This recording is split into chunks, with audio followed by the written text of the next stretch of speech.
2020 was to be surfing's debut on the world's biggest stage in sport. But due to COVID-19, the Games were postponed 1 year.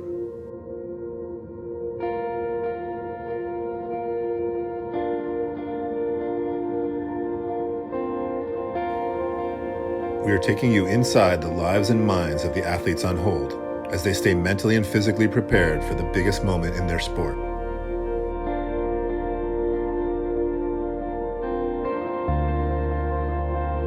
The excitement is building as we wait for the calendar to flip to 2021.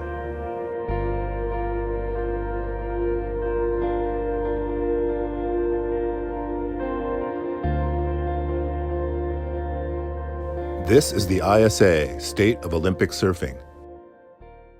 Welcome, surf fans, to the ISA State of Olympic Surfing. I'm your host, Chris Cote. We've got an awesome show lined up for you today. We're going all tropical. We're going to start it off with a global citizen. She resides in Fiji, Hawaii, Costa Rica, all over. Anywhere that's awesome, she lives there. I'm talking about Brisa Hennessy. And then we've got Tahitian powerhouse Michel Bourez joining the show from the North Shore of Oahu. And as always, ISA President Fernando Aguerre will be joining us. So without further ado, let's get into the show. And thank you, Surfline, for hosting us. Couldn't do it without you. So here we go. Let's kick it off with Brisa Hennessy.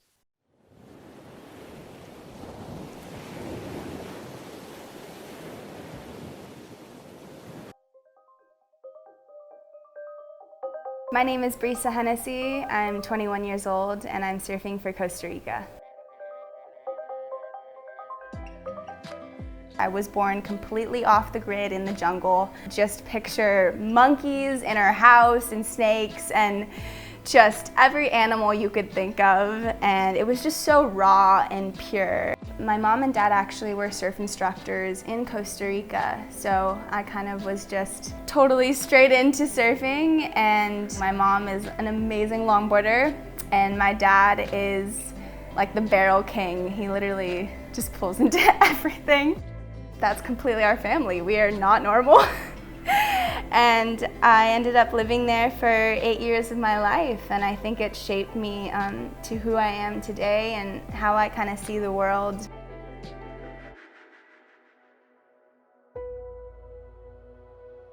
During the pandemic, we were in Australia, and I remember Dad was like, okay, I'm gonna book a flight. We gotta get out of here. We need to go back to Fiji and we need to do this now. And I feel so grateful that we did, because I think the borders shut down the next day and we ended up getting here safely, and we've been on the island for 8 months since. Namotu is very small, takes 5 minutes to walk around. The feeling you get when you're here and like the love and the good energy is so massive, especially with like the Fijians and the waves and the ocean and this connection of nature that is so grand. We can learn so much from the Fijians on how they live life so simply and how, you know, they live off the land and they have so much love for their family. My parents are seriously my whole world. They have been everything in helping me evolve and grow and finding my love and passion for the sport of surfing. But honestly, what has really helped me, I think, grow and know that I have their support 100% is that I know that they will believe in everything I do and have my back.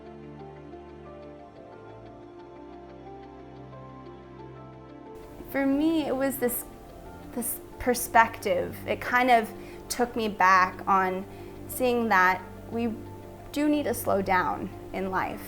It gave me a greater appreciation to what I'm able to do as an athlete, as a human being, like a really big sense of gratitude.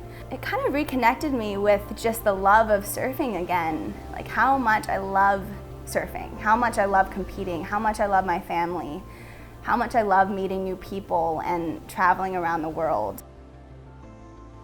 It was actually really surreal. Like, I don't think it still has sunken in yet. I've been on this island for 8 months now, and to be honest, I think my body really needed it, my mind really needed it, my soul really needed it.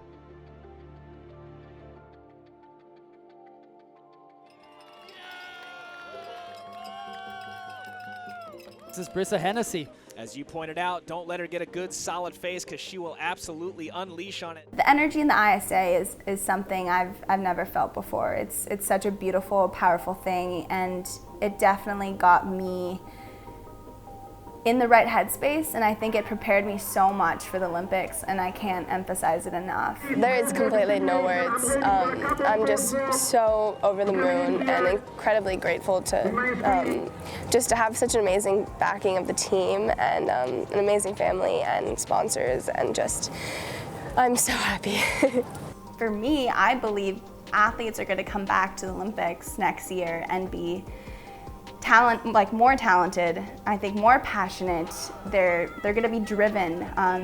They've had this incredible time off to really take time for themselves and for their family, and yeah, like I said, find the love again for their sport and for the country. And I think it's going to be definitely the most powerful year yet. What the ISA has taught me with the competition and the organization, and how it's brought people together with the love of surfing, is that's what I want to do. Like, my greatest joy is to actually spread the love of surfing. Like, for example, here on the island, I got every single one of our Fijian staff members to surf, and they have never surfed before. Some of them haven't even been in the ocean completely, and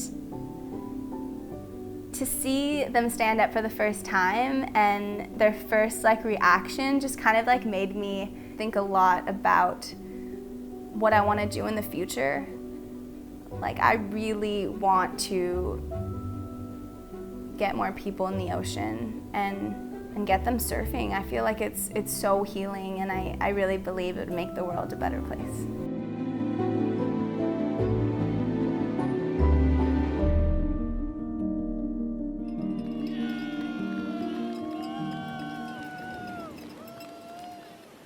And just like that, I want to welcome Brisa Hennessy to the State of Olympic Surfing. Brisa, you're always somewhere awesome. I know you spend a lot of time in Fiji, and now you're at your other home in Hawaii. So it seems like you're doing everything right. Tell me about where you're at right now, and what's the latest and greatest with Brisa Hennessy? Thanks, Chris. It's an honor to be here and to be chatting with you. I'm definitely houseless nomad, as our family call each other, and we've lived a very not normal life, that's for sure. So it's kind of been traveling around the globe and doing what I love, and I'm so grateful for this lifestyle. And at the moment, I'm currently on the North Shore of Oahu.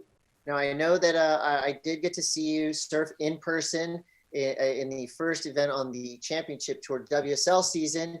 That event happened in Maui. Beautiful waves. It was a beautiful start to what we thought was going to be the championship tour. An unfortunate ending there. But what I loved was how prepared you were, how amazing you looked in the water, and how you definitely stepped it up going against some of the world's best. You surfed against Stephanie Gilmore in that event. So it was a great kind of start to the year. I know there was disappointment and waiting and trying to be patient. Then the tour kicked off, and then it ended abruptly. But for you, what was your main takeaway in putting the jersey back on and kind of just getting the competitive fire going? Yeah, it was amazing to be competing again. I think when I was on Motu and I was there for 8 months, I definitely had this new perspective and a new appreciation for what I get to do, every day, and to be in the ocean. To be able to put a jersey on and to call that my job. So going into Honolulu Bay, I felt a very overwhelming sense of gratitude. And I could see that from all the competitors there. I could tell this new fire, this new wave of energy that was kind of hitting the lineup. And it was really beautiful to see, this new appreciation, and everyone really worked hard and put in some time during the off season. And yeah, I feel grateful to be a surfer more than ever. Oh, that's a beautiful statement right there. You've been doing this for quite some time now. I know you, at a very young age, got into competitive surfing all over the world. Your path to the Olympics has been a unique one. I know you've competed in ISA events, and I know for you, in terms of representation, the flag you're going to fly behind you, again, a different path than some other surfers have taken. So tell us about your trajectory when you heard that surfing was potentially going to be in the Olympics to kind of where we're at now. What was that journey like for you?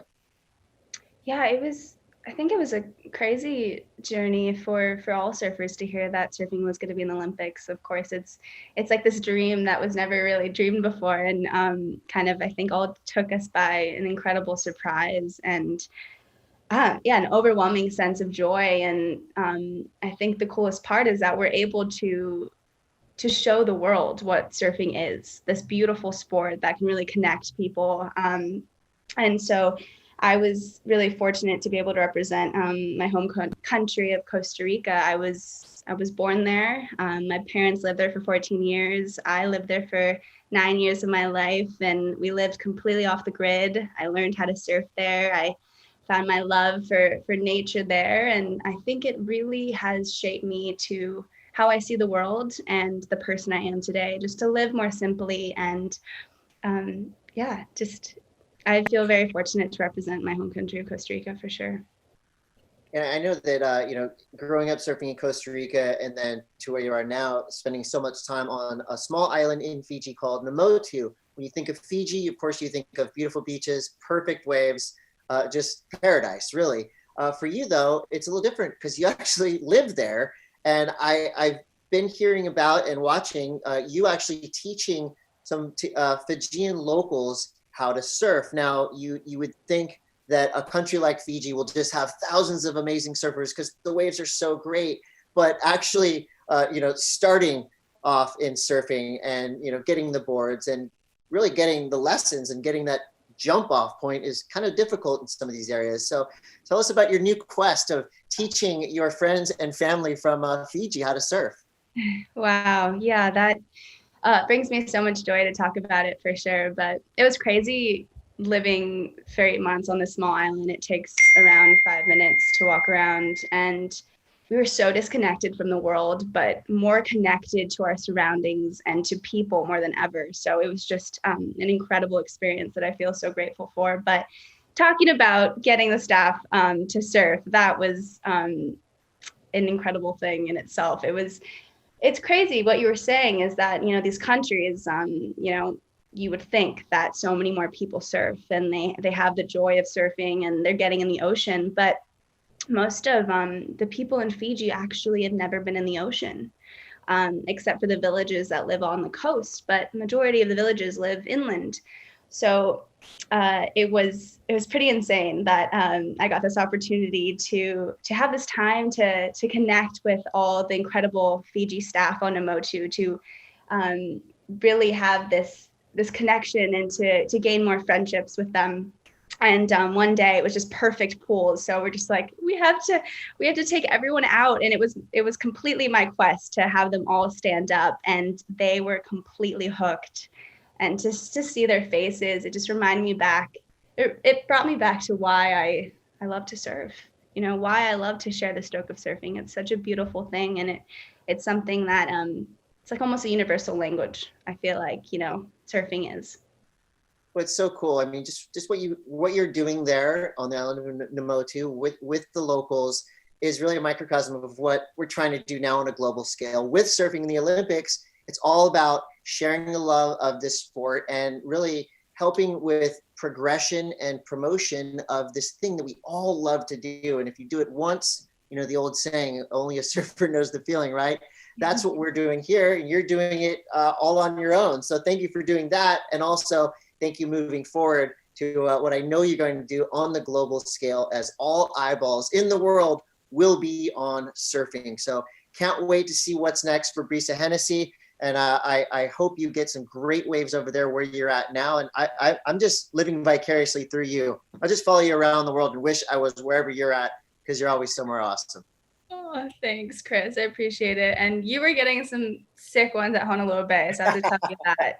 That's what it is. It's about sharing the stoke with everybody. So we need to do that more. And I think that's what the ISA is doing too. And hopefully the Olympics will, to get more people in the ocean. I feel like I said before, it will make the world a happier, healthier, more beautiful place. Thanks, Brisa. And speaking of spreading the stoke of surfing, surfing's number one cheerleader on the planet is Fernando Aguerre, the president of the ISA. Fernando, welcome to the show. Always excited to hear what you have to say. And I know you've been a huge fan of Brisa Hennessy for a long time. So let's start right there. What makes Brisa a great spokesperson for surfing? I don't know. It's a lot of really good surfers, but when a good surfer meets a good person with a good soul, then you got Brisa. And Brisa, Brisa is a breeze. So she's like a surfing breeze for the world. It's a great ambassador. You hear her talking and in Spanish or English, and it's inspiring. It's you want to go surfing. Exactly. Brisa, it must feel good to hear those words from Fernando. But for you, what do you think is what's your place in the world of surfing as an ambassador to this sport as we look towards the Olympics? The next two Olympics, at least, we're going to have surfing involved. So, for you, what is kind of your message to the world from a surfer's point of view? Wow, that's a good one. No pressure. No pressure there. My message to the world, I think the biggest thing is that we're all kind of in this together. We need to find unity. We need to connect back to each other. And I think, Fernando has done an amazing job of doing that over the past couple of years, but to bring people together. And, that, for example, the ISA organization, when I see all these incredible countries come together and they're representing, a place that they love so much and representing a sport they love so much, it's one of the most beautiful things I've seen. And I think, it's going to be incredible to see that in the Olympics in a bigger stage. And I can't emphasize my appreciation enough for the opportunity and for everything that Fernando has done for the sport. Yeah, well, when we catch a wave, we paddle alone. But this wave, there were a lot of people paddling with us along. So it's been an amazing wave. And for me, this is one of the things that I enjoy every day when we go to the opening of a World Surfing Games and ISA event, and we parade, like Brisa was saying, all the nations, all the people, the ethnics, religious, language. There's no barrier. The ocean doesn't really care who you are, where you are from, the color of your skin, anything. It doesn't matter. And this is something that the world needs more. These difficult times is you look around and sometimes you could wonder that hate is winning the wave, and it's not. It's just that the hateful people are louder, but there's much more nicer people than mean people in the world. So that's the way I think. And for me, surfing is a way of linking with nice people around the world. And if you don't know what surfing does to you, you don't even need to surf. Get in the ocean, go under a wave, play with the waves, and your life will be different. And then you won't even know why you're smiling, why you're laughing. But that's the way it is. So it's passing on that to other people. It's just nice. We're lucky that we're put on a board very early in our lives. And if the only thing you do is you take in life, you're very poor. But if you give a lot, then you're very rich. That's it's counterintuitive, but that's the way I think it is.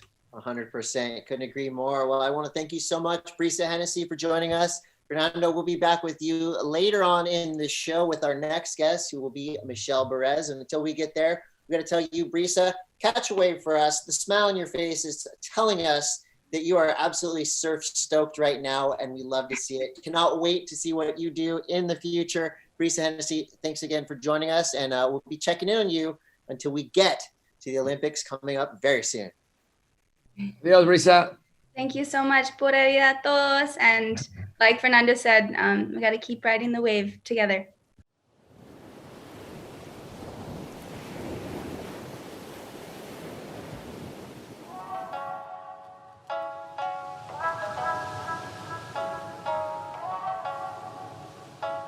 My name is Michel Bourez. I'm 34 years old. I'm from Tahiti and I represent France. I grew up in Rurutu. It's an island close to Tahiti, but most of my life I've been, living here in Tahiti. Grew up surfing, learning everything from this island. The Tahitian culture is unique in my eyes because, I've been traveling my whole life and I've seen different cultures and all around the world, and the Tahitians are super simple. We don't need much pretty much to live, It's an easy life here. There's everything grows here too, from the coconuts, from the taro to, if you want to go fishing, we have fish as well, and everything you want to do, you can do here.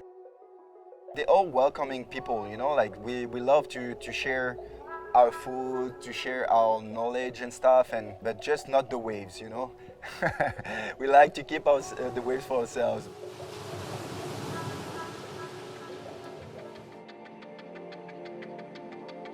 Growing up here in Tahiti, we're surrounded by water, so you spend some time in the water, it could be just swimming, playing with your friends, or surfing, do the canoe and stuff. And when I was probably 17 years old, when I got graduate, I told myself, okay, this is it. This is the moment that I was waiting for my whole life. I want to be a pro surfer. I want to be with those guys that surf Te Ahupo during the event. I don't want to do the trials. I want to be in it. I want to be one of the best surfers in the world. So that's exactly what I did from when I was 17 years old. I started to travel all around the world, and by the time I was 22, I was on the tour. During the day, I'm more like a simple person, easygoing person. I don't care about anything else. I just cruise with my friends. I'm just basic person, pretty much. But when the comp is on, I switch.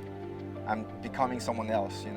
It's a fight, pretty much. I'm becoming maybe a warrior or something. Okay, I'm ready to go out there and do my job. I'm gonna win no matter what.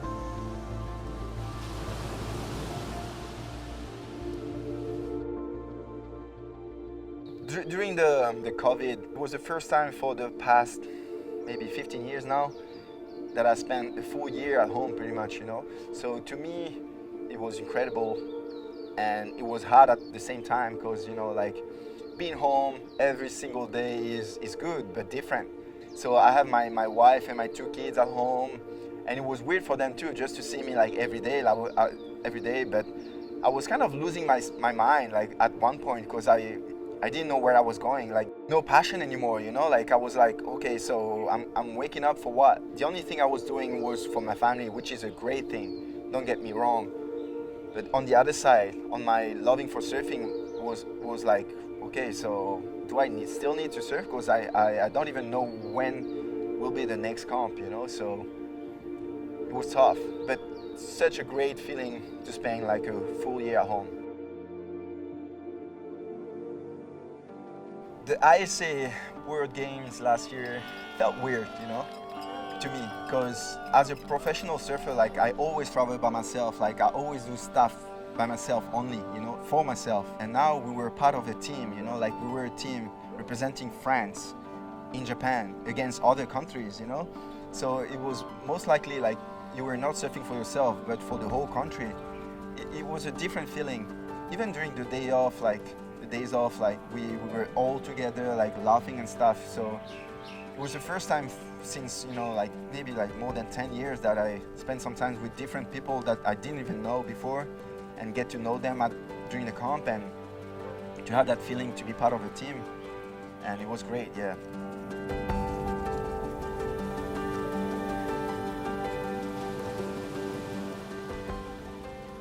The people that works at the Olympics, they came in Tahiti during the comp last year, and just to look around and just to feel the vibe and to see if the Olympics could happen here in Tahiti. And what I told them was okay, so in August, here in Tahiti, we have waves. We have pumping waves for sure. And in France, it's summertime. And we all know summertime in France, there's no waves, So they can either have the best comp, the best show, probably the best show they could ever have in surfing history here in Tahiti, or the worst in France if they don't have waves, Tahiti will be the best place. And the setup in Teahupo'o is magic, you know?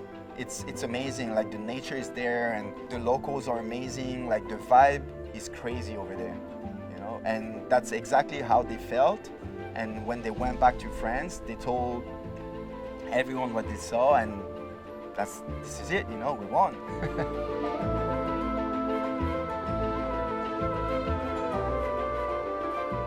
As a Tahitian, I just want people to remember that it was makeable to reach the tour, you know, to be part of the world tour. It doesn't matter where you come from. If you have that mentality that you're never gonna give up, like if you fall, you stand up, like it doesn't matter. As long as you keep going straight and reach your goals. As long as my family and my close friends are healthy, that's what matters the most. The rest, I don't care. Like life is beautiful. Everything makes me smile, you know?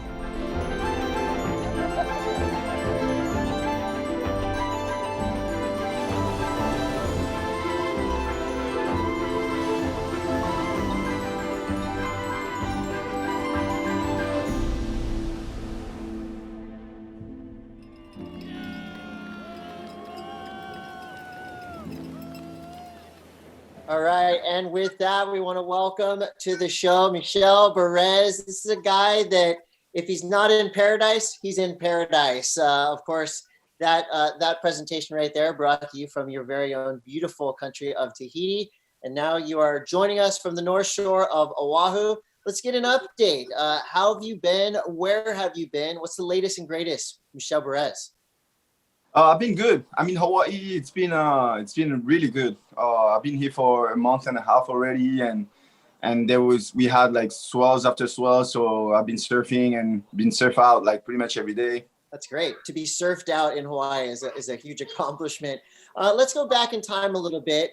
In the video we just watched of yours, you know, you deal with the ups and downs of this seemingly never-ending pandemic in a different way. You know, a lot of people were trying to rush around the world and find out where to surf. You stayed home. You actually stayed out of the water during the hottest times of the pandemic in Tahiti.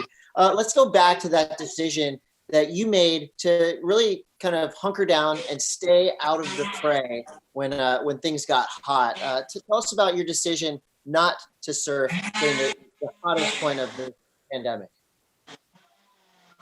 Yeah, it was super tricky because, you know, like we have the best well that came to Tahiti for the past 5 years, and you know the pandemic was hitting hard, and it was in Tahiti as well, and people kind of didn't really understand, you know, like we didn't know what was going on that much, and except if you like look at the news like on the internet, like away from Tahiti, and I took the decision by myself and just, you know, going surfing, because, you know, like when you go surfing, we bring the show pretty much, you know, and people want to watch that, you know. So if there's no surfers there, there'll be no show.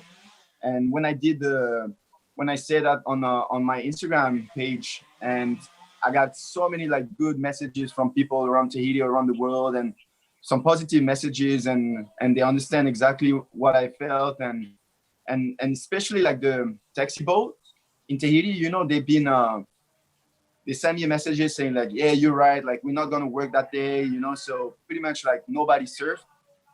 Still a few guys surf, but you know, it doesn't really matter. Just the information that I made was made, like, you know, everybody was happy about it. And at the end of the day, like it worked out well, because the day after that we were like in lockdown for a month and a half. Yeah.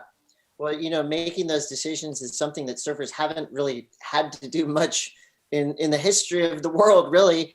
But now, you know, since then, you've had a couple other obstacles in the way. I know you're in Hawaii right now. You're looking forward to compete there. You're looking forward to competing in the Olympics in 2020. So there's been postponements and cancellations. As a surfer and doing this for your job, what have you learned in the past year about how to deal with adversity and the constant changing of, you know, events and rules and regulations and travel? What have you personally learned through all this? Wow, it's super hard. You know, like being when in the contest mode, like you pretty much stressed the whole time, and then now there's the pandemic and we have to get tested before we come here and during the event as well. Because obviously, if somebody is positive, like we don't want to spread the virus around. We don't want to be part of that. So WSL made such a great job by stopping the event and make sure everything was safe.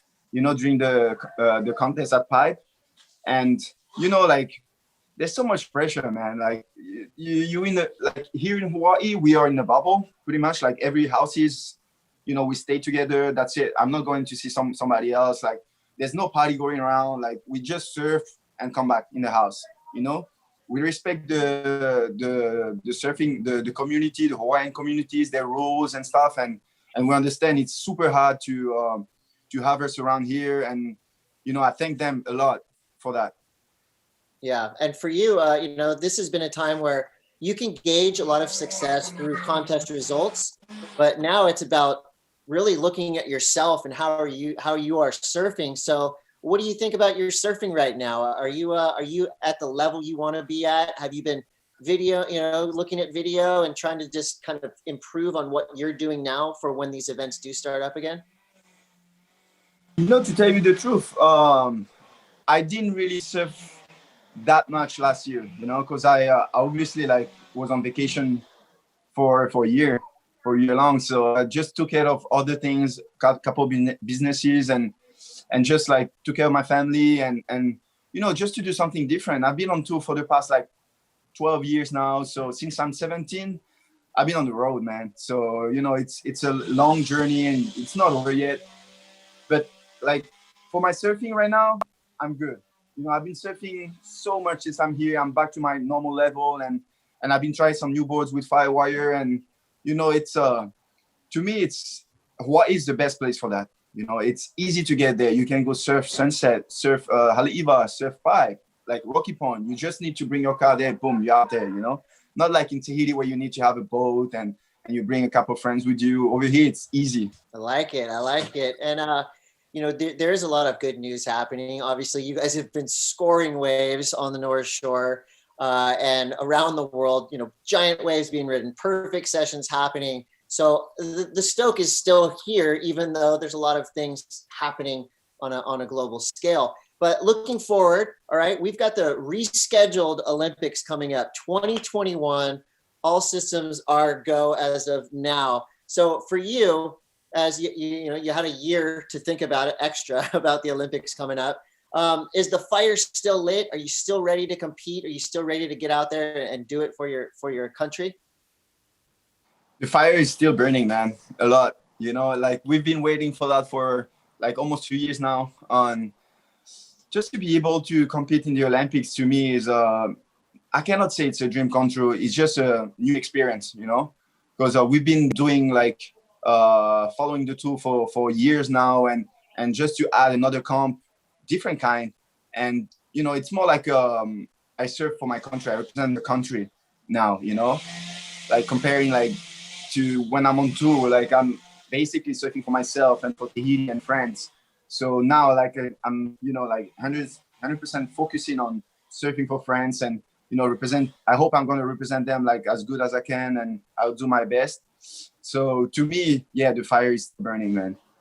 I love to hear it. Well, with that, it's a perfect time to bring in the president of ISA, a guy who's been working tirelessly to get surfing to the Olympics. And now the best news ever is we have surfing not only coming up in 2021 in just a few months from now, but also 4 years from now, surfing is going to Perez. And by way of Perez, we're taking a little detour down to a place that you know and love, talking about Tahiti, Chopo in particular. So the site will be the spot where the Olympics go down at the next iteration. And Fernando and Michel, again, welcome. And I know you guys had a great trip recently scouting out the location for the 2024 Olympic Games. I think, it's just amazing to know that we're going to Tahiti. I mean, of all places, it's like the birthplace of wave riding. Who knows, 2,000 years ago, something like that, before even Polynesian moved to Hawaii, and we're going there. For me, it's a celebration of the sport, of course, because of the waves. Michel knows that better than most, but also because of the culture. We're going to be able to feel Tahitian love for those days is gonna be amazing. Yeah. So Michel, I know for you, you're looking down the line. We've got Tokyo coming up, which is going to be amazing. We can't wait. That's the debut. But you have to already be thinking about 2024. You got the big show coming to your backyard. What did you talk about with the IOC and the commission about this wave, about this area, and why it would be so great to have the event here to represent surfing? It was easy, like they found out pretty easily, when they got there, they could feel, we call the mana, it's the power of the spirit, like it's strong. You can feel the vibe over there, in Tahiti, and Te Ahupo'o is unique for that. It's so magical. When you look at Te Ahupo'o, it's still wild, there's a mountain and there's like a big wave right behind it, and the people were still like, let's say back in the day kind of vibe, and they're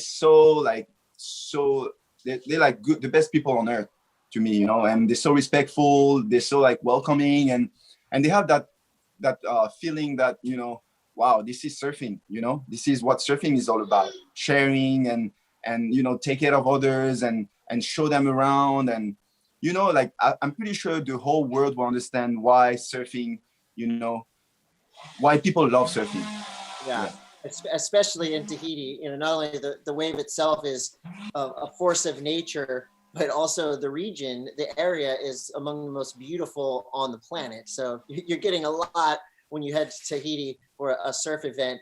And for both you and Fernando, what does it mean to host the IOC? What does it mean to show them surfing? Fernando, I know you've been doing it now for decades, trying to show them what it's all about. But what's it like when you have a committee of people who basically, they hold the world of sport in their hands? What's it like enlightening them to what surfing is all about?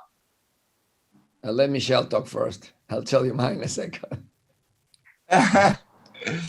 No, I feel like, it's exactly what I was saying. The whole situation is hard right now, but like surfing will bring us back together, and that's what surfing is all about. It's about love, sharing, and competing, and like do it for the people you love, and do it for like the people, for the fans as well, and anybody, so that's mean everything to me.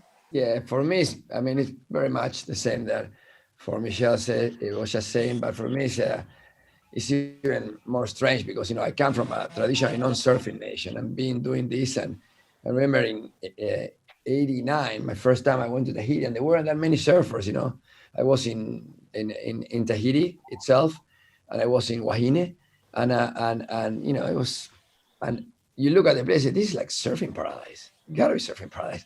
And eventually the virus the good virus cut with the Tahitians, and now it's it's really part of the Tahitian culture. It's a water-bound and ocean-bound people.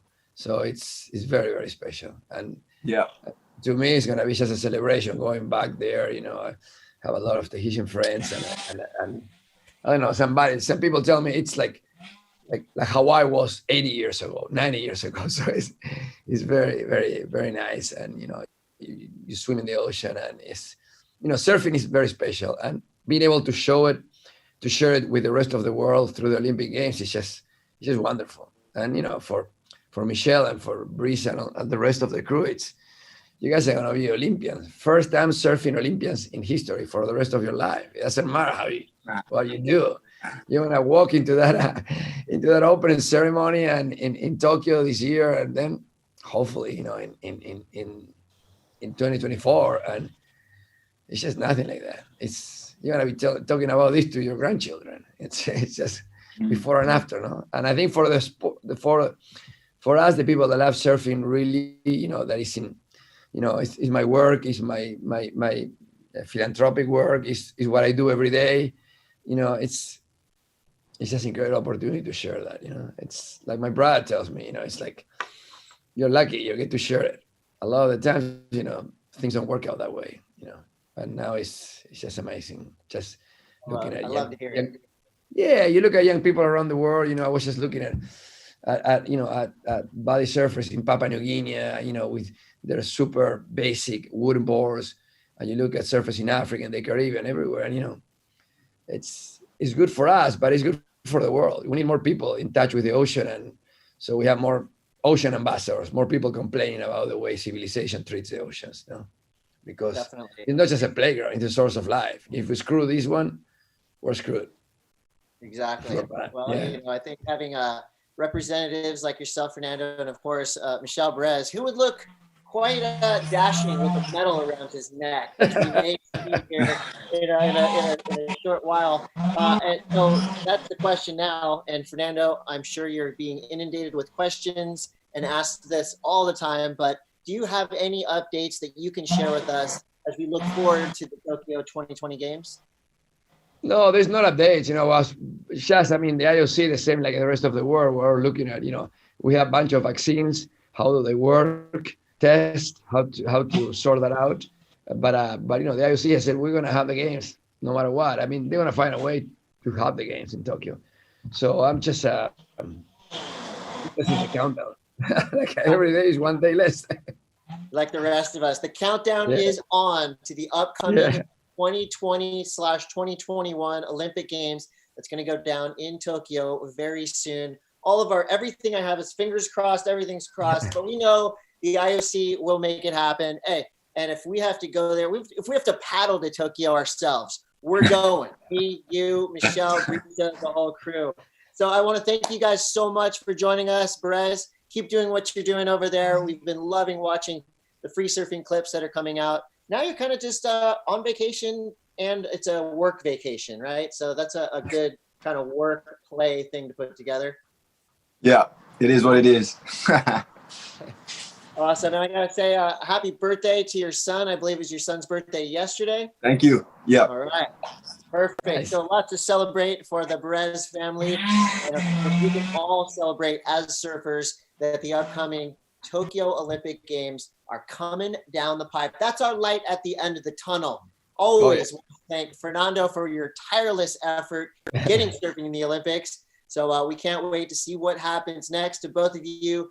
Catch some waves for us, and we can't wait to catch up with you guys again very soon. Thank you so much for joining us. Hopefully, we'll see both of you guys in the water very soon.